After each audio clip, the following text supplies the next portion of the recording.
నీ కన్ను నిన్ను అభ్యంతరపరిచిన ఎడల దాన్ని తీసి పారవేయము. 2 కన్నులు కలిగి నరకంలో పడవేయబడుట కంటే ఒంటి కన్ను కలవాడవై దేవుని రాజ్యంలో ప్రవేశించుట మేలు అని దేవుని యొక్క వాక్యము మార్కు సువార్త 9వ అధ్యాయము 47వ వచనం ద్వారా దేవుడు మనతో మాట్లాడుతున్నాడు. వాక్యమైనటువంటి దేవుడు మనతో మాట్లాడుతున్నాడు. కన్నులెత్తి చూచుటకు ధైర్యము చాలక దూరం నుండి ప్రార్థించినటువంటి పరిసయ్యుని వలె. అదేవిధంగా సుంకరి పరిసయ్యుని చూసినట్లయితే మనము దూరం నుండి ధైర్యం చాలక రొమ్ము కొట్టుకొని ప్రార్థించినటువంటి వ్యక్తి. జక్కయ్య కూడా దేవుణ్ణి కన్నులెత్తి చూచుటకు ధైర్యం చాలక ఉన్నాడు.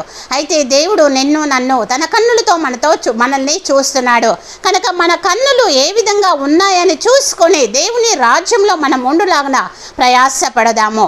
ఆ విధంగా ఉండుటకు దేవుడు మనల్ని ఆశీర్వదించును గాక. ఆమేన్.